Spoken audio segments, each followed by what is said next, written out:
बिस्मिल्लाहिर्रहमानिर्रहीम, अस्सलाम वालेकुम। Welcome back to my channel. कैसे हैं आप लोग? तो आज मैं ईद स्पेशल रेसिपी लेके आई हूँ। आज हम बिहारी बोटी बना रहे हैं।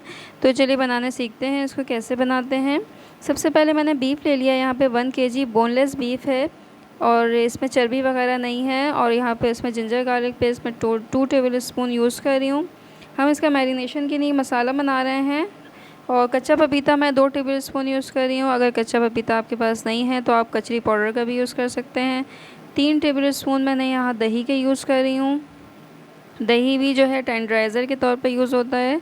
और फ्राइड आनियन मैंने 2 टेबल स्पून यूज़ करी है। लाल मिर्च का पाउडर यहाँ पर मैं 1 टेबल स्पून यूज़ कर रही हूँ। और ज़ीरा पाउडर मैं यहाँ पे 1 टेबल स्पून यूज़ कर रही हूँ। चाट मसाला यहाँ पे 1 टीस्पून यूज़ कर रही हूँ। कुटी हुई लाल मिर्च यहाँ पे 1 टीस्पून यूज़ कर रहे हैं। अच्छा, ये जो है बिहारी बोटी का मसाला 2 टेबल स्पून है। ये आप किसी भी ब्रांड का ले सकते हैं। तो सिर्फ 2 टेबल स्पून इसमें यूज़ करना है। और ऑयल यहाँ पर 4 टेबल स्पून मैं यूज़ कर रही हूँ। नमक यहाँ पे 1 टीस्पून यूज़ कर रही हूँ मैं। बाकी हमारे बिहारी मसाले में भी नमक होता है, तो उसके मुताबिक एडजस्ट करना होता है। ये इसकी अगर किसी को मिर्च ज़्यादा पसंद है तो मिर्च वगैरह का रेशो अपने हिसाब से भी कर सकता है वो।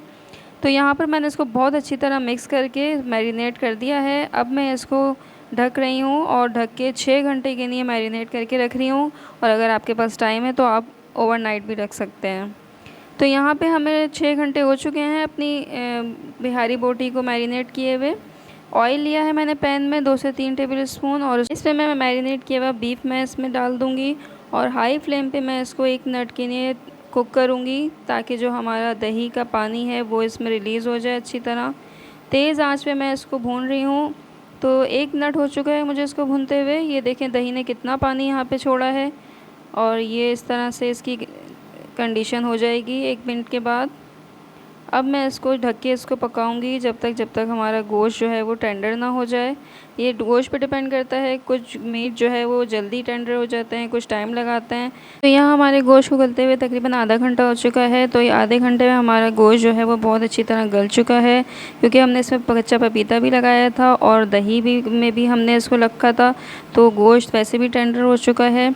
तो आधे घंटे में हमारा ये डन हो चुका है। और इसको भून लेंगे अच्छी तरह और ऊपर से हरा धनिया से गार्निश कर देंगे। तो हमारी चटपटी सी बिहारी बोटी बिल्कुल रेडी है।